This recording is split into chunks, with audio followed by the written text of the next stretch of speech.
Vamos a comenzar con el tema de la inflación. Ya este viernes, justamente el viernes, o sea, pasado mañana, se va a informar el índice de precios al consumidor, probablemente dé por arriba del 7%, 7 y algo, y eso ya está marcando una inflación por arriba del 100%, ya está ocurriendo hace rato, pero básicamente también si uno mira la canasta básica alimentaria y la canasta básica total, superan hace rato que se ha superado el 100%. Aclaro que la canasta básica alimentaria es la que se toma para definir el nivel de pobreza. Es una canasta de alimentos mínimo que una persona tiene que consumir, no desnutrirse, y tiene que tener esa canasta tiene un valor, todos los meses va cambiando por la inflación. Entonces las personas que tienen un ingreso menor al valor de la canasta son indigentes. Personas que están por arriba no son indigentes, obviamente. Lo mismo ocurre con la pobreza. Pobreza es esa canasta más algunos servicios adicionales y otros bienes.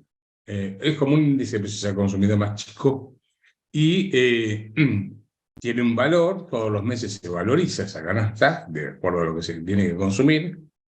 Y de nuevo, si una persona tiene un ingreso menor al valor de la canasta básica total, es una persona pobre. Indigencia y pobreza. Ahora, veamos la carrera, digamos, inflacionaria que estamos teniendo en los últimos meses. Se ve bien, ¿no es cierto? No sé si alguien me puede indicar si se ve bien el gráfico. Sí, se ve. Se ve claro. Bien.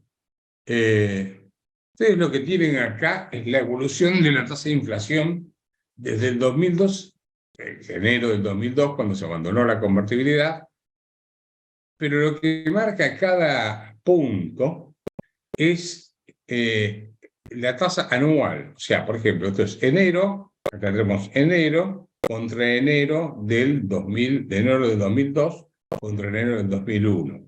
Y así, febrero contra febrero, marzo contra marzo. Entonces, estas son tasas anuales. ¿Cómo fue? Lo muestran en forma mensual, pero cómo fue variando la tasa anual.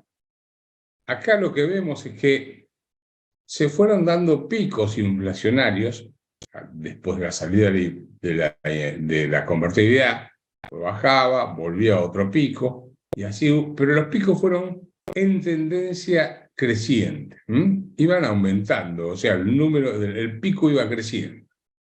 Pero ya acá, que es el dato de febrero, tenemos una disparada fenomenal respecto al último pico que fue en el 2019, cuando Cambiemos pierde las elecciones.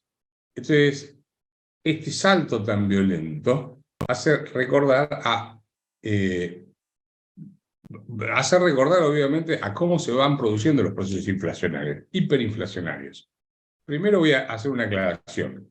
No es que en Argentina todas las empresas sean malas y acá sea el único país del mundo donde se remarcan precios o haya, digamos, ambiciones, como dicen, de grupos concentrados o lo que sea. Fíjense ustedes que en febrero de este año, digo bien, febrero del 2023, Argentina tuvo una inflación del 6,6%, Uruguay 1%, Brasil 0,8%, Paraguay 0,5%, y Chile tuvo un aumento en el precio, en el índice de precios al consumidor un número negativo de,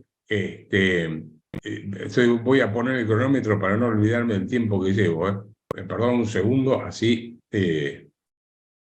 no me olvido. Chile, una deflación del 0,1%. La pregunta es que todos los malos y empresarios malos están acá, en la primer barra. Yo no sé si se ve el cursor cuando yo marco. ¿Alguien que me ayude?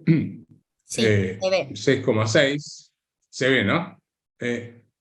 Todos los que quieren remarcar precios y sus malos empresarios están acá, y acá están todos los buenos. Suena muy raro. La guerra no pegó solamente acá. También pegó acá y acá, pero parece que el único lugar en el mundo donde hay problemas de malos empresarios. Es más, hay empresas que están en Argentina y en Uruguay, y en Brasil y en Paraguay, la misma empresa, y no están remarcando precios todo el tiempo. hecha esta aclaración, voy a este otro gráfico, que es cómo se llegó a la hiper, para que tengamos una idea. En el año 86, año 85 se anuncia el Plan Austral. En el año 86 la inflación fue del 82%. Al año siguiente, en el 87, fue del 175%. O sea, prácticamente se duplicó. Y en el 88 se vuelve a duplicar aproximadamente respecto al 87, y ya en el 89 se disparó. O sea, se vino duplicando y se disparó. Entonces, si volvemos al primer gráfico, vemos que ya se dispara, ya este casi se duplica respecto del otro, por lo menos de este acá se duplica, y acá se duplica, Entonces, ojo, porque podemos estar en un proceso de inicio de hiperinflación. A ver, hiperinflación no es un porcentaje a partir del cual es hiperinflación. Venezuela tuvo el 20 y pico de mil%, no me acuerdo qué tasa disparatada tuvo de hiperinflación. Argentina tuvo 4.000 y pico % en el 89, y en los dos casos fueron hiperinflaciones. Es que la hiperinflación no se define por una tasa o un porcentaje de aumento de la inflación, sino que se define de la siguiente manera. Es una huida del dinero de tal magnitud que no se pasa ningún tipo de política monetaria, porque la gente no quiere el peso, no quiere la moneda local. Huye, se la saca de encima en el momento. Y además, los procesos de remarcación de precios son cada vez más acelerados. Ustedes habrán visto que ya las remarcaciones de precios no son una vez por mes o cada 15 días, ni siquiera por semana, yo diría que son varias veces en la semana inclusive. Entonces, estamos en esa carrera. Ahora, yo les voy a mostrar un cuadrito que generalmente uso para clases, pero que es muy útil para entender por qué podemos tener un proceso hiperinflacionario. Vamos a suponer, en el primer ejemplo, que hay emitidos 10.000 pesos en el mercado, y que la demanda de moneda, o sea, los que llevamos en el bolsillo todos los meses o todos los días, salimos con 2.000 pesos. 1.000 los tenemos para gastar y 1.000 por si acaso, por las dudas, porque no sabemos si vamos a necesitar algo en algún momento. O sea, eso se llama demanda de moneda. Por lo tanto, si bien hay 10.000 emitidos, lo que queda circulando son 8.000, porque 2.000 los tenemos guardados en el bolsillo por si acaso. Esos 8.000, si hay bienes y servicios al mercado por 800, determina que el nivel de precios promedio estoy hablando, es de 10. Divide 800 por 8.000. Perdón, 8.000 por 800. Ahora, vamos al segundo caso. Yo les decía antes, la gente saca los pesos de encima en los procesos hiperinflacionarios. Huye de la moneda. Se saca la lata de atún que tengo que comprar la semana que viene, la compro esta semana, me saco la plata de bolsillo, pues digo, con los pesos que hoy tengo, hoy puedo comprar una lata de atún, la semana que viene no voy a poder comprar la lata de atún, o mañana no puedo comprar la lata de atún. Entonces, supongamos que hay la misma cantidad de moneda, pero baja la demanda de moneda, o sea, me saco más rápido de encima los pesos que tengo en el bolsillo. No quiero tener este dinero inmovilizado en mi bolsillo, sino en la billetera, sino que quiero tener menos, quiero tener la mitad. Automáticamente la cantidad de moneda que circula es de 9.000. Si la oferta de bienes y servicios es de 800, quiere decir que el nivel de precios promedio aumentó a 11.25 sin que el Banco Central hubiese emitido moneda. Entonces, atención, que no es que solo la emisión genera un proceso inflacionario. También se produce cuando cae la demanda de moneda, o sea, cuando la gente se saca los pesos de encima o quiere tener menos de plata en el bolsillo todos los días o en la billetera todos los días. Ahora, imaginemos un escenario más complicado, donde el Banco Central emite y además la demanda de moneda cae, o sea, pasa de 10.000 a 11.000, la demanda de moneda cae a 500, con lo cual quedan circulando 10.500. si al mismo tiempo baja la producción de bienes y servicios o la oferta de bienes y servicios a 700, el precio promedio sube a 15. O sea, si lo comparamos con el primer caso, con una emisión del 10% aumenta un 50% el precio promedio. ¿Por qué? Porque cae fuertemente la demanda de moneda y disminuye la oferta de bienes y servicios.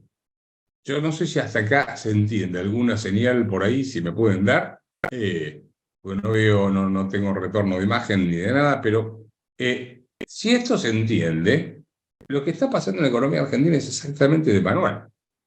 El Banco Central está aumentando el circulante. La demanda de moneda baja, la gente se saca los pesos de encima rápidamente. Y además entramos en un proceso de menor producción de bienes por falta de dólares baratos, artificialmente baratos, para importar insumos. Por lo tanto, baja la oferta de bienes, basta con ver un indicador que publica el INDEC, que se llama Estimador Mensual de Actividad Económica, y ahí se ve que ya desde el último cuatrimestre del año pasado viene en recesión la economía argentina, viene bajando. Entonces, sí, disminuye la oferta de bienes y servicios porque primero tenemos la sequía, segundo tenemos falta de dólares para importar insumos, con lo cual se resiente la producción, pero al mismo tiempo tenemos el Banco Central emitiendo y la gente rechazando esos pesos, entramos en un proceso que puede conducir a un inicio de la hiperinflación. Y ojo que no lo estoy diciendo yo, lo decía el mismo, ¿cómo se llama? El que ayuda a Massa, se me fue el nombre ahora, bueno, ya me voy a acordar, que decía al comienzo de la gestión, Gabriel Rubinstein, decía, estamos coqueteando con la hiper. La realidad es que en estas condiciones se están coqueteando con la hiper.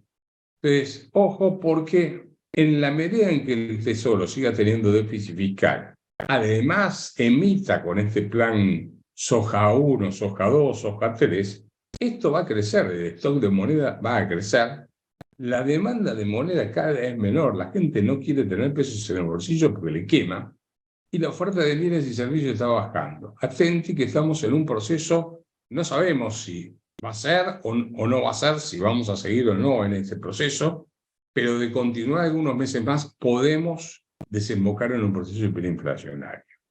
El último ejemplo no lo doy. El de acá, el de abajo, porque simplemente es un ejemplo de qué pasa si hubiese confianza. Pero olvidémonos de esto. En el año 2020, el principal ingreso del Tesoro no fue ni el IVA, ni ganancias, ni aportes patronales, fue el impuesto inflacionario. Esto está en billones de pesos. Millones, o sea, son millones de millones. Billones nuestros, argentinos, no billones americanos, ¿no? 2 billones el ingreso, IVA, DGI, está bien. Uno me puede decir, bueno, pero 2020 fue la pandemia. Veamos 2021. Esto está en millones. La emisión monetaria volvió a ser el principal ingreso del Tesoro, después el IVA, después contribuciones patronales y así sucesivamente. Veamos, espérate que me tapa acá, arriba, los ingresos del Tesoro en 2022 y la emisión monetaria estuvo en cuarto lugar. O sea que lo que estamos teniendo es un fenómeno de emisión monetaria o un déficit fiscal que lleva a una emisión monetaria que nos está llevando a ese proceso de aceleración del proceso inflacionario al cual hacía mencionar. Recordemos que hoy tenemos más rapidez como para sacar la plata del banco por home banking, etcétera. Hacemos una transferencia inmediata, compramos dólares, sacamos la plata, vamos y venimos. Es muy automático todo. Y además, el argentino ya tiene una larga experiencia en materia de defenderse de los procesos inflacionarios. Así que no es cuestión de que, digamos, un país que recién está empezando este proceso.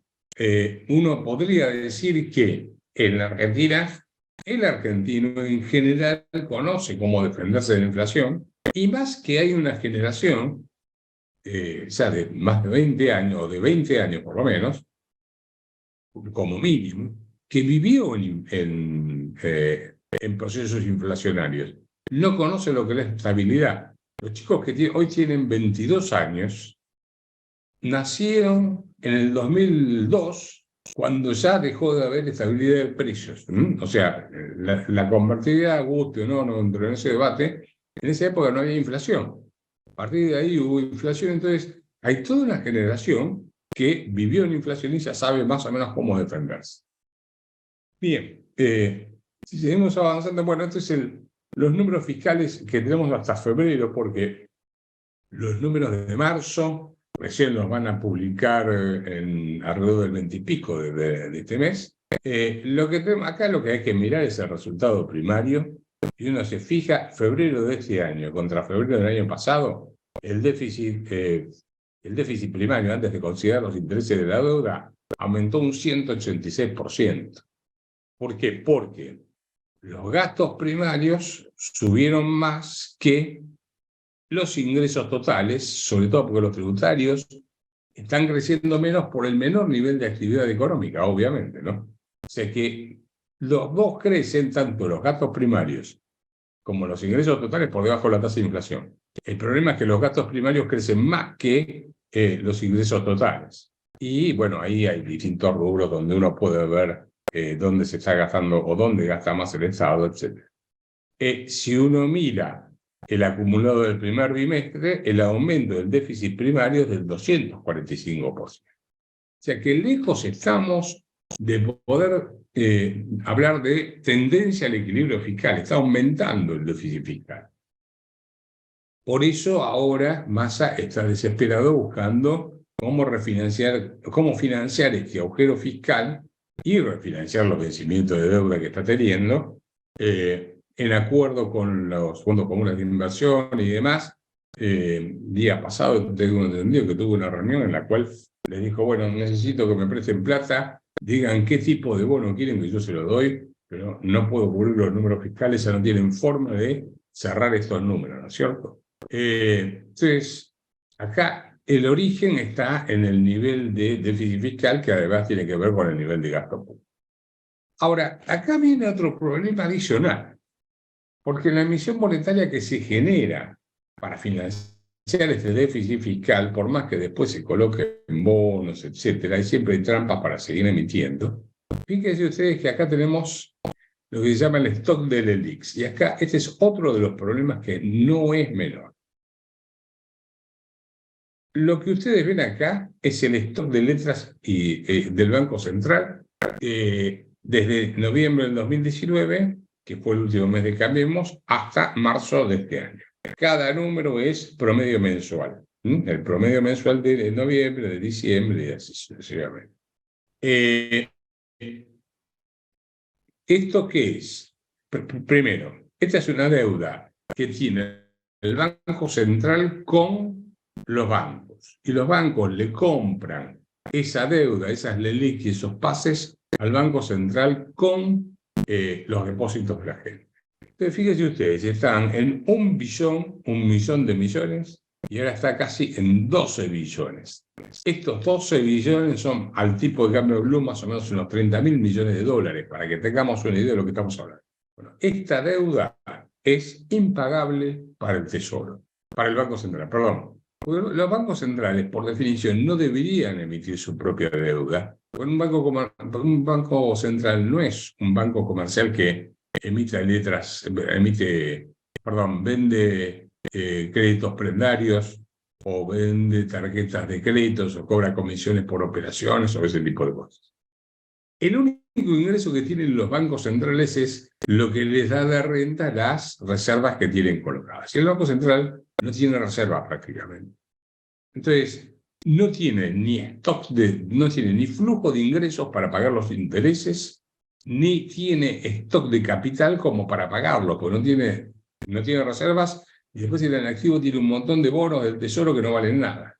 Entonces, esta deuda, acá tenemos un problema bastante complicado, porque se acumuló toda esta deuda, que además, por la tasa que actualmente paga el Banco Central, que supera el 100%, quiere decir que esa deuda se duplica por año. En un año se duplica. O sea que aunque no tomen más deuda, solo por la tasa de interés que están pagando, en un año vamos a tener, en vez de 12 millones, 24 billones de pesos. O sea que en vez de 30.000 millones de dólares, serían 60.000 millones de dólares ese tipo de cambio constante.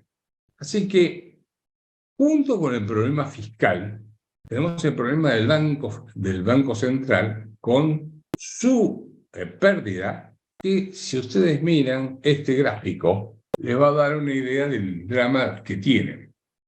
Entre enero y diciembre del 22, el déficit primario sumó 2,7 billones de pesos.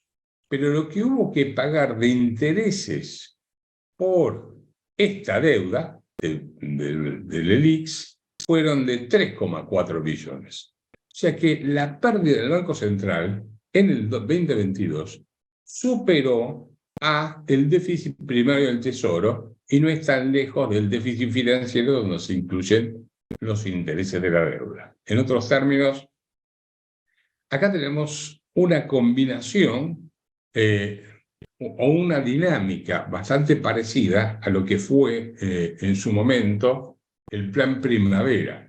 Te les recuerdo que en 1985 se larga el Plan Austral, tuvo varias versiones. Después, en agosto del 88, se lanza el Plan Primavera, que era un plan económico que se había armado para tratar de llegar a las elecciones de mayo. Alfonsín había anticipado las elecciones por la situación económica y política, entonces armaron este plan, ¿cómo se llama? El Plan Primavera, que terminó en forma desastrosa el 6 de febrero del 89, y ese plan era básicamente: subo la tasa de interés y te pongo la zanahoria de que te quedes a plazo fijo, y además los bancos estaban obligados a llevar los depósitos al banco de la gente, al Banco Central, bajo la denominación de depósitos indisponibles y otros instrumentos más, pero básicamente digo depósitos indisponibles. O sea que en aquel momento se llamaban depósitos indisponibles.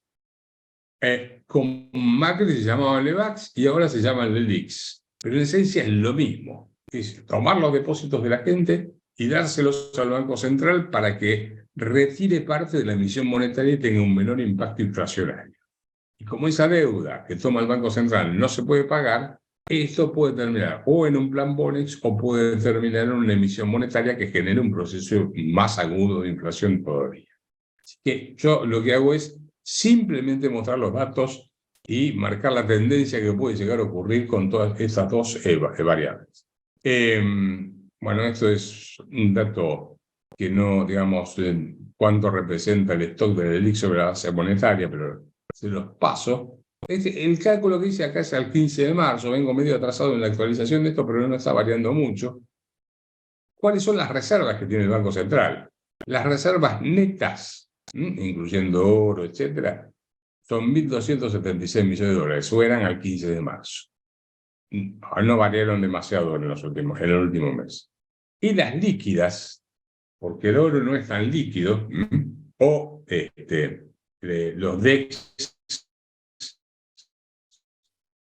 no se pueden utilizar como mecanismo de intervención en el mercado, son solamente para pagarle al Fondo Monetario Internacional.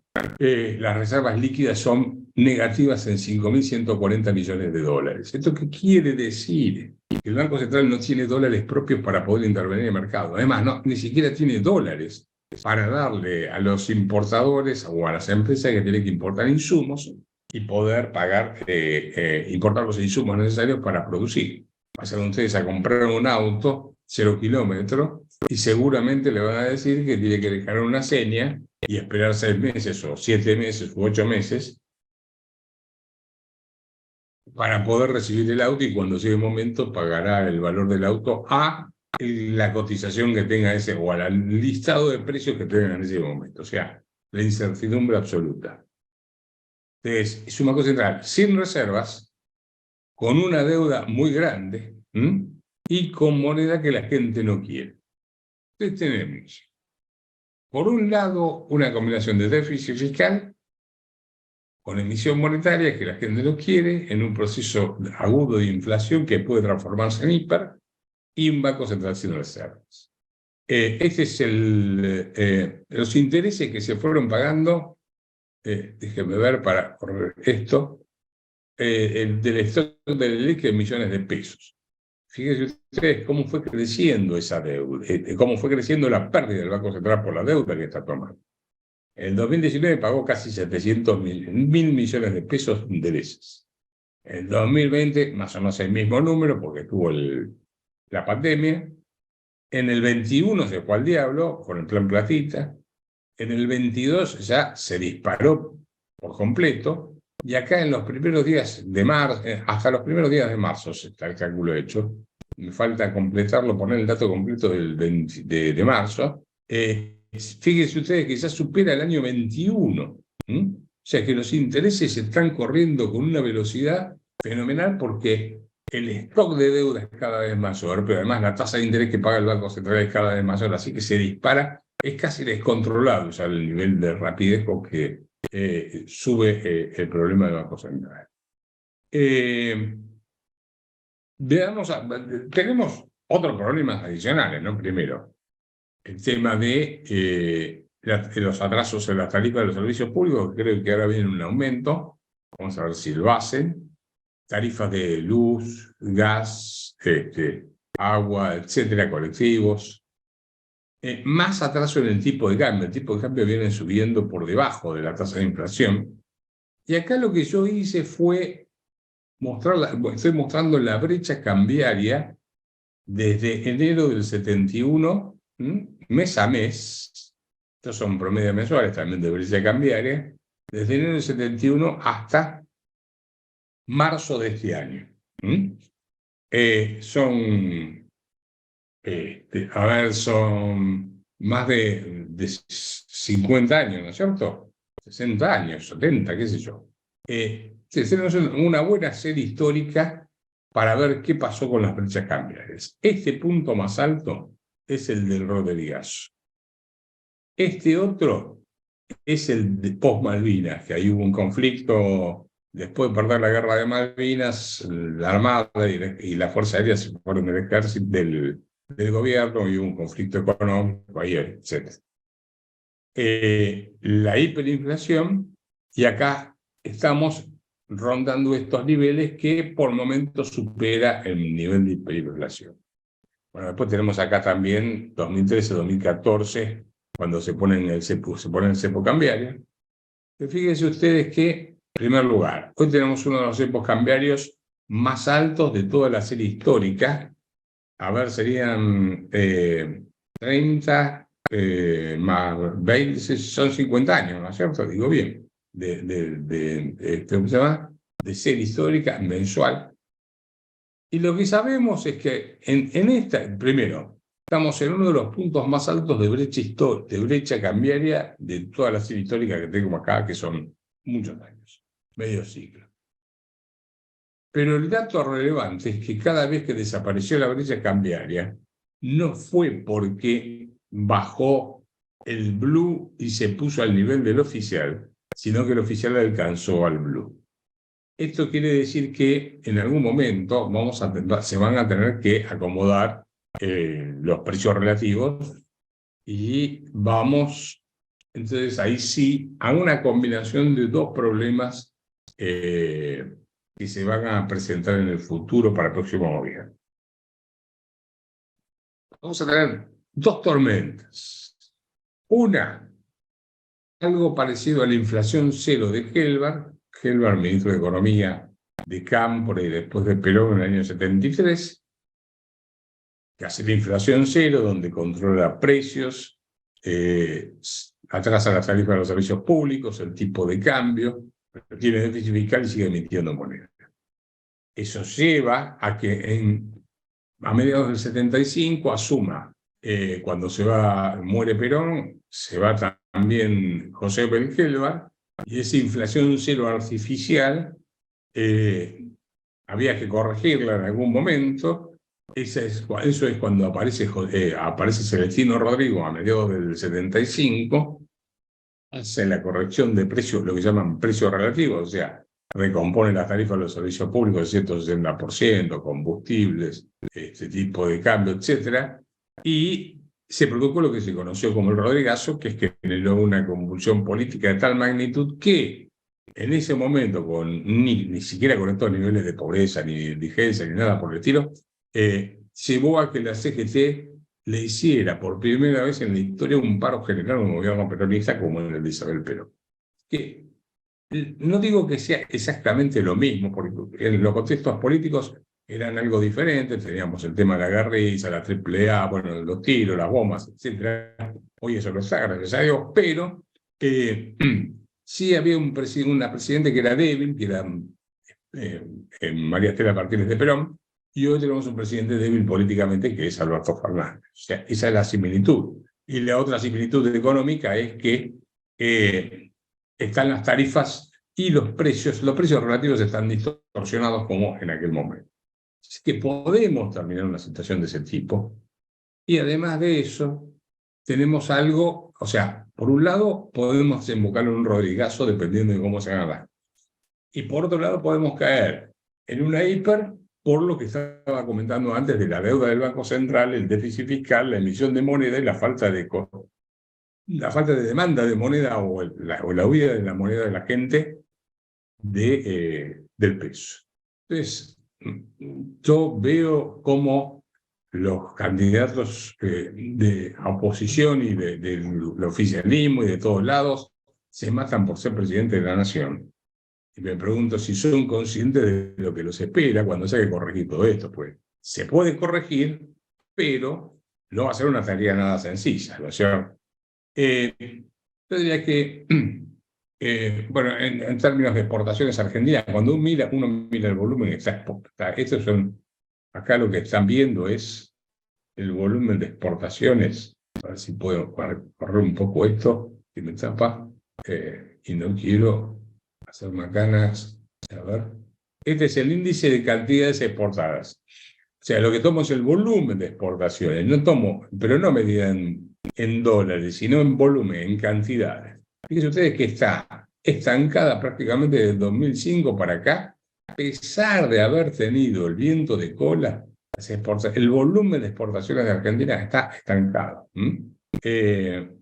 Pero el problema básico del gas, lo que tiene el problema básico de la economía argentina, es que si uno quiere profundizar, y es lo que va a tener que enfrentar el próximo gobierno, es que lo que se llama el gasto público se disparó de tal manera que es absolutamente infinanciable. Ustedes tienen un gasto público consolidado, o sea, el gasto que hace la nación, las provincias y los municipios en relación al Producto Bruto, que en la década del 80 y del 90 estaban aproximadamente en el 30-32% del Producto Bruto. Era el promedio más o menos histórico del gasto público consolidado.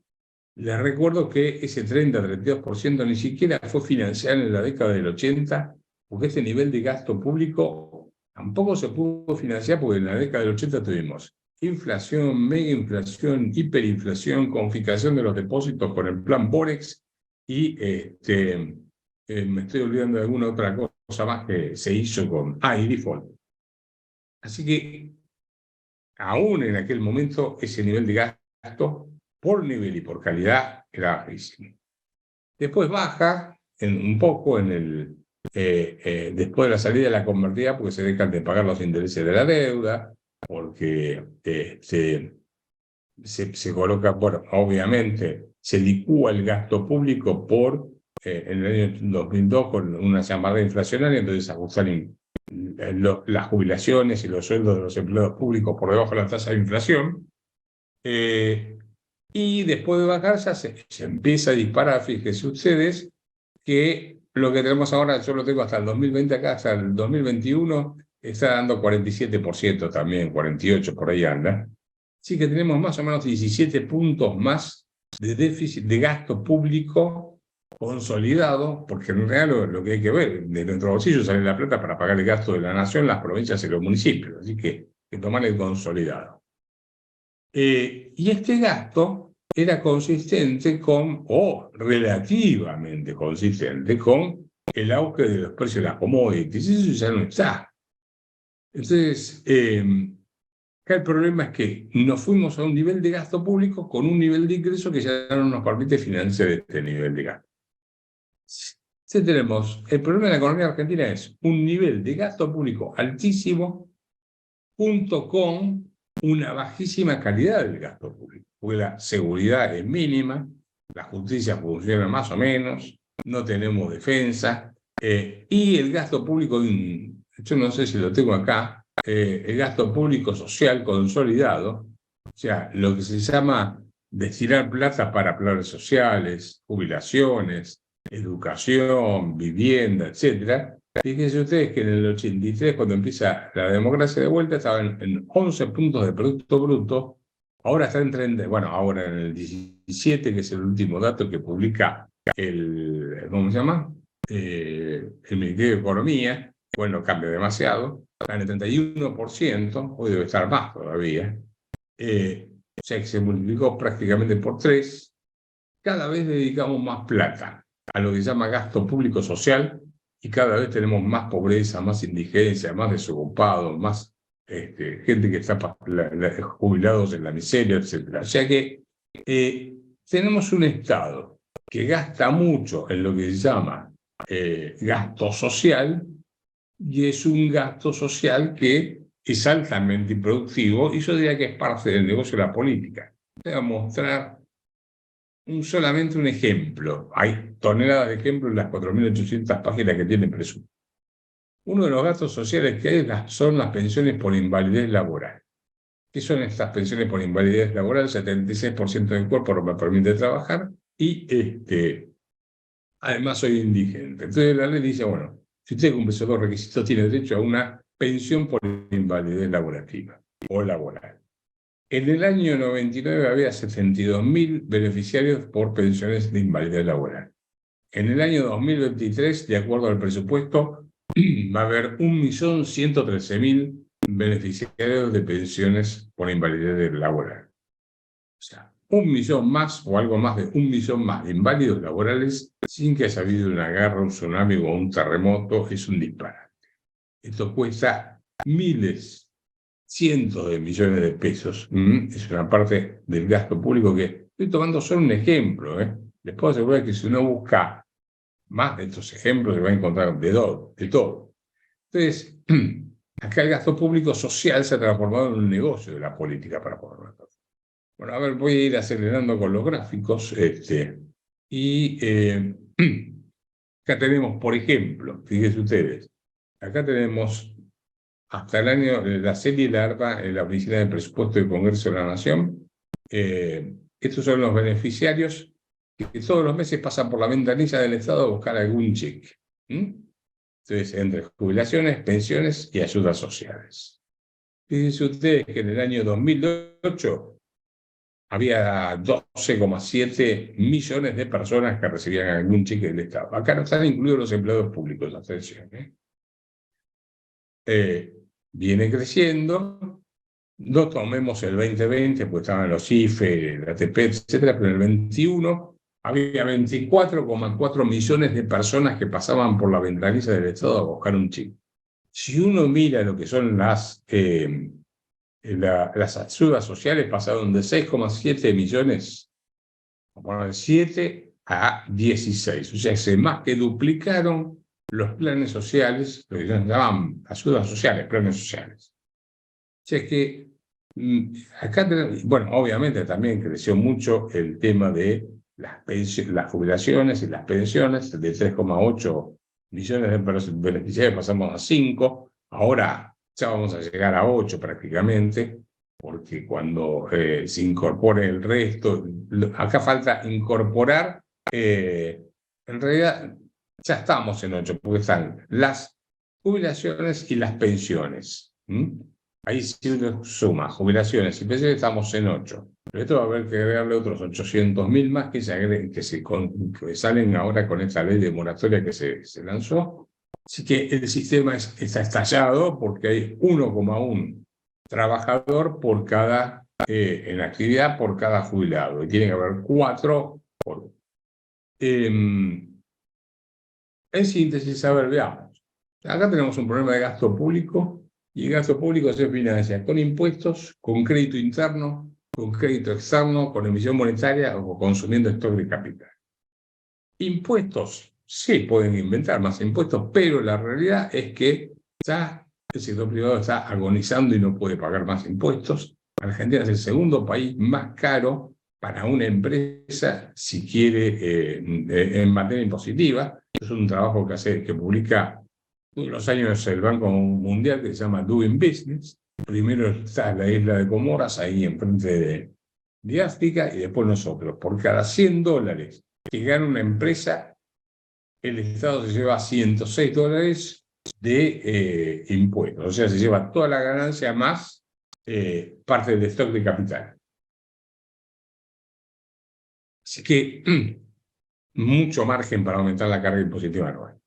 Crédito interno no hay, tanto es así que, como comentaba antes, Massa se está reuniendo con fondos de inversión para ver si le compran, le dan bonos con los ahorros de la gente para poder llegar a financiarse. Crédito externo ya no tenemos más acceso.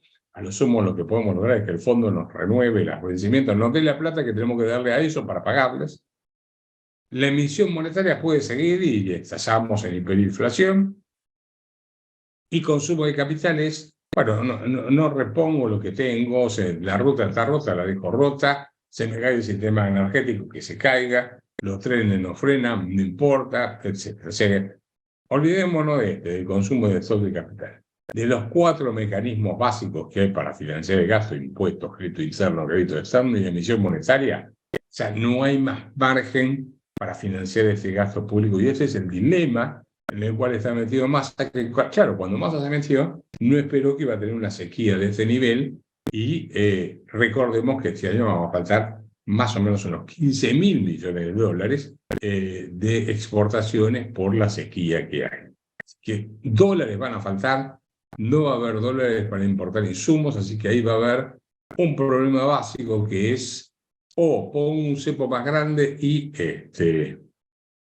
con esto, digamos, genero más recesión, o bien tengo que devaluar el peso, o sea, aumentar el tipo de cambio oficial para ver si se exporta más y si, para que aparezcan dólares, pero ya con la sequía va a ser muy difícil corregir esto de acá a agosto, que son las PASO. Así que se acabaron las fuentes de financiamiento. La presión tributaria en la Argentina ya se duplicó desde el 99 hasta el 2018. El tamaño del sector financiero argentino es mínimo. Tomando los depósitos sobre el PBI, por ejemplo, en Australia representan el 103%, en España el 96%, y ahí tienen el resto de los datos. Fíjese, Argentina, estos son datos del Banco Mundial. Argentina tiene una relación de depósitos totales sobre el PBI de 14%, con lo cual nuestro sistema financiero es más chico que el de Uganda, el de Camerún y el de Burundi. Esto es por las confiscaciones que hubo, plan Bonex, plan Corralito, Corralón, especificación asimétrica, confiscación de ahorros en las AFJP, etcétera, que voy a ir terminando. Esta es la inflación acumulada desde 1935, que se creó el Banco Central, hasta ahora. Es el número, se lee así: 590.956 billones%. O sea que yo la verdad es que no me entra mucho en la cabeza este número. Lo único que puedo decir es que esto me está indicando que no tenemos moneda.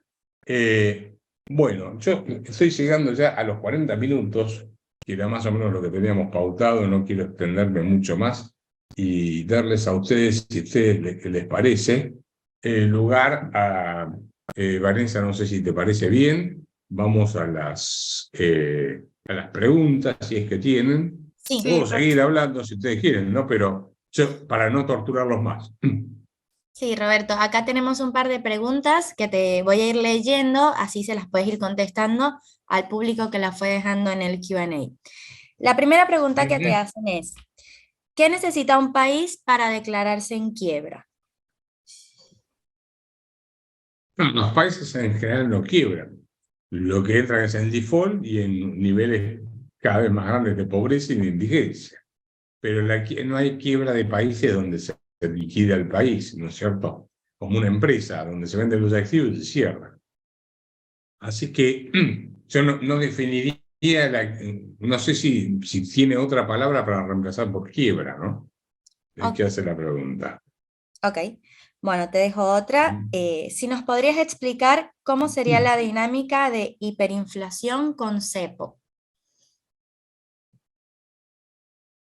A ver, si hay cepo, o sea, quiere decir que la gente no puede comprar dólares, la dinámica sería: me voy de los pesos y demando bienes que me protejan contra la inflación, cualquier cosa, insumos que pueda conseguir, latas de atún que pueda almacenar, no sé, lo que sea, pero me voy a sacar los pesos de encima. En vez de y también se estaría disparando el blue en forma mucho más acentuada, ¿no es cierto? O sea, tendrías una demanda de dólares en el mercado negro, más una demanda más acentuada ¿cómo se llama? De bienes, que va a ser baja la oferta y nadie va a querer desprenderse de los bienes, porque después cuando recibe los pesos, ¿qué hace con los pesos?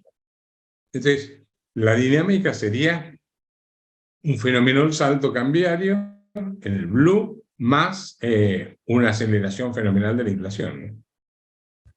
Ok, otra pregunta.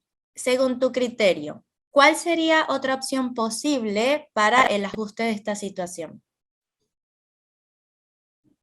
Ahí lo que se va a necesitar en el próximo gobierno es que, primero, el presidente y el partido que gane tienen que estar convencidos, plenamente convencidos, que hay que hacer una serie de reformas estructurales. Tiene que haber una reforma monetaria, una desregulación de la economía, una reforma del sistema impositivo, una reforma del Estado para bajar el gasto público. Tiene que haber una reforma laboral para terminar con la industria del juicio. Tiene que incorporarse la economía argentina al mundo para poder exportar e importar más, o sea, tener más volumen de comercio. Y hay que terminar con todo lo que son los planes sociales y transformarlos en trabajos. Eso se puede hacer. Así que ese es el mínimo de cosas que hay que hacer. Entonces, para eso se requiere, primero, de un presidente que esté convencido y tenga el respaldo de su partido para llevar adelante un mínimo de medidas que estoy dando, ¿no? Convencido de que hay que hacer esto, tiene que haber un equipo económico con gente convencida que tiene que hacer esto, y además tiene que tener una gran capacidad de comunicación, porque no es cuestión de decirle a la gente el déficit fiscal va a ser tantos puntos del PIB. El déficit primario, como se escucha mucho a los últimos ministros de Economía, los escucho hablar y decir, bueno, el déficit primario va a ser, no sé, 2 puntos del PBI. Mi tía Jacinta no tiene ni idea de qué son. Es el primario, que es el gasto del déficit primario, que es el PBI, y si 2 puntos es mucho o es poco. O sea, los ministros le venían hablando a los economistas, y hay que hablarle a la gente, y a la gente hay que contarle la situación en la que estamos y qué hay que hacer y por qué hay que hacer, tomar las medidas que hay que tomar. Entonces, la solución a este problema es de carácter político y económico al mismo tiempo. No sé si soy claro en A ver, repetime la pregunta, pero creo que contesté más o menos. Sí, la contestaste. Acá te dejan otra y es, ¿hay posibilidad de dolarizar la economía argentina? Yo creo que la gente está mentalmente dolarizada en la Argentina. Ahora, hacer una dolarización, donde yo hice 2 debates en un SEMA en el 2018, uno y otro en el 2019, junto con Jorge Ávila y Alejandro Estrada, que éramos los 3 convencidos de la dolarización. El problema es que en ese momento había dólares para dolarizar, hoy no hay. Hay 2 problemas para poder dolarizar. Dolarizar es: cierro el Banco Central, saco los pesos de circulación y se usa el dólar como medio de intercambio y reserva de valor. Para hacer eso, lo que necesito es tener dólares para rescatar los pesos que están circulando, obviamente, si no, no puedo. Y el Banco Central, como estaba mostrando antes, no tiene dólares. O sea, es que la pregunta es: ¿de dónde vas a sacar los dólares para rescatar los pesos que están circulando? El segundo punto es: si voy a cerrar el Banco Central, tengo que cancelar los pasivos que tiene, que como le mostraba eran las LELIQs y pases netos y una serie de instrumentos que son más o menos 30.000 millones de dólares. ¿De dónde van a salir esos 30.000 millones de dólares para cancelar la deuda que tiene el Banco Central con los bancos y los bancos con los depositantes? Si la gente va al banco a retirar la plata, el cajero del banco se va a dar vuelta y le va a decir al del Banco Central: che, lo tengo el señor en la ventanilla, tomá tal lic, dame los pesos que tengo que pagarle y no van a estar. O dame los dólares que tengo que pagarle y no van a estar. Entonces, algunos están proponiendo armar un fideicomiso con los bonos que tiene el Banco Central en el activo, que son bonos que no valen nada, y con ese fideicomiso vender un nuevo bono que va a estar respaldado por los bonos estos que no valen nada, y ahí rescatando la LEVAC. Yo la verdad es que no lo veo hoy posible eso, porque el flujo de ingresos del Tesoro es negativo, así que eso tiende a valer cero. Así que yo la respuesta que doy es, yo creo que la mente del argentino está dolarizada.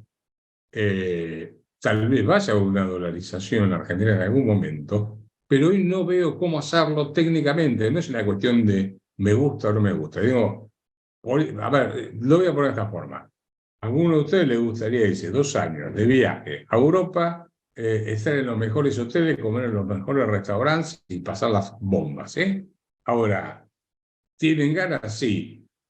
¿Tienen la plata? No. Bueno, entonces es un deseo que no se puede cumplir, ¿no? Y acá pasa lo mismo con la dolarización. Yo creo que lo que se puede hacer es quitarle el curso forzoso al peso, darle curso legal al resto de las monedas y dejar que la gente haga transacciones en la moneda que quiere. Y a eso hay que agregarle otra cosa. Si hay dinero que está en el exterior, en los bancos que fueron después de plan dinero declarado, ahorro declarado, líquido. Entonces, la idea sería, si yo quiero comprarle el auto a alguien, que le pueda pagar de mi cuenta de Miami la cuenta de Nueva York del vendedor. Entonces, todo ese dinero que está en el exterior podría financiar actividad económica en la Argentina, porque ese dinero no va a venir a la Argentina por miedo a que se lo confisquen, y va a pasar bastante tiempo hasta que vuelva a tener confianza en depositar en la Argentina. Entonces, dado que no va a venir, usémoslo de manera tal que pueda movilizar en el nivel de actividad económica interna. Contesto. Hoy dolarizar lo veo muy difícil. El Tesoro americano no te va a dar los dólares para hacerlo. Eso ya lo hablé con alguien que fue compañero mío de la facultad, en la UCA, y en su momento fue cuando quería dolarizar en la época de Menem, fue a hablar al Tesoro: dólares no te van a dar, te pueden mandar al Fondo Monetario Internacional, el Fondo Monetario Internacional te va a decir que no, así que no va a haber. Lo que puede hacer el fondo es ayudarte, el Tesoro es ayudarte con el cambio chico, etc.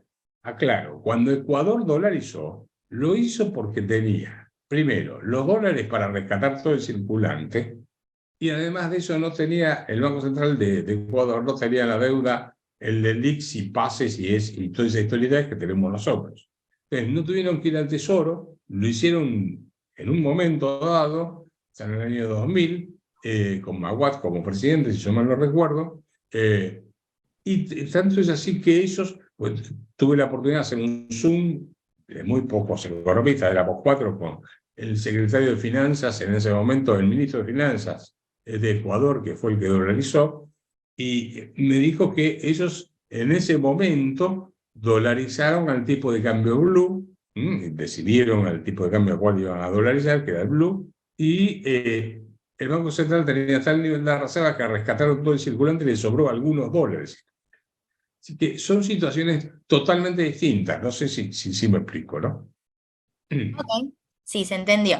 Bueno, y por último, la última pregunta que te hacemos es, ¿qué consejo le puedes dar a los ciudadanos o a las pymes también para ir en contra de la inflación o ganarle un poco a la inflación hoy?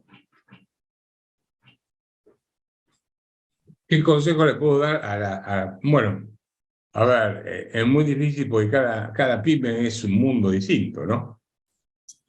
Pero yo diría no quedarse con pesos, no quedarse con pesos en los bancos, porque puede haber un plan Bonex en cualquier momento, y defender el capital de trabajo. Con los pesos que tengo, compro mercaderías, insumos o lo que sea para poder defenderme. Mucho más no puedo decir, porque cada rubro es un mundo distinto, así que sería una responsabilidad mía estar contando o diciendo en general a todas las pymes cómo tienen que actuar, porque no es lo mismo la que vende ropa de mujer que que la tiene que vender ahora esta temporada, al que tiene, qué sé yo, no sé, algún otro tipo de producto, tornillos que pueden quedar guardados ahí durante un tiempo. Son dos mundos totalmente distintos, ¿no? Ok, ¿y al ciudadano común qué consejo le puedes dar? Que no se quede con pesos, bajo ningún punto de vista. O sea, básico, ¿no? Si tiene ahorros, a ver, hay mucha gente me pregunta, mira, tengo depósito en el banco en plazo fijo, ¿cómo se llama? Me preguntan si les conviene sacar el plazo fijo y comprar dólares o se quedan a plazo fijo. Y acá el problema es que, claro, la tasa que le ofrecen, que está por debajo de la tasa de inflación, por cierto, la tasa que le ofrecen es tentadora y la angurria de la gente es grande siempre, ¿no? Entonces, tienden a entusiasmarse con esa tasa de interés. Yo les puedo asegurar que en el año 2001 me cansé de decir a la gente que tenía depósitos en dólares, porque me ofrecían cada vez tasas más altas, de 14, 15%, y digo, mire, le ofrecen una tasa de interés que no es consistente con la actividad económica, no se lo van a poder pagar. Algunos me hicieron casos, otros no, se quedaron en el banco porque les encantaba estar anotando cuánto iban ganando en dólares con esa tasa disparatada y finalmente los embocaron colocándoles, especificándolos. Entonces, ojo que cuando cuando la limosna es grande, el santo desconfía. O sea, cuando la tasa de interés es tan alta y la pregunta que tiene que hacerse el que deposita esa tasa es, ¿y qué hace el banco con mi plata para que después me pueda devolver de acuerdo a la tasa que me está pagando? ¿A quién se la da? ¿Quién puede pagar esta tasa de interés y devolvérmela? ¿Se la está prestando el Estado? Bueno, muy bien. ¿El Estado está en condiciones de devolverle la plata al banco y el banco a mí? ¿O esto es una inversión de altísimo riesgo? Personalmente no lo recomiendo. Ok, bueno, ya con esto podemos ir finalizando. Te doy el pase, Vane. Bueno, la verdad, Roberto, tu aporte siempre suma un montón. Sabemos que el panorama está bastante complicado, pero bueno, esperemos encontrar en algún momento una luz en el camino. Así que bueno. Esperemos, yo creo que va a ser y no va a ser el tren que va a venir en contra, así que pongámosle ánimo. Sí, Lo sí, importante es tener conciencia de la situación en la que estamos, ¿no? totalmente. Sí, sí, la realidad siempre hay que tenerla presente. Así que bueno, agradecerte sobre todo tu presencia y bueno, la presencia de todo el auditorio que nos acompañó el día de hoy y ya después nos vemos quizás en algún otro encuentro. Así que muchísimas gracias para Muchas todos y que gracias. tengan muy buenos días.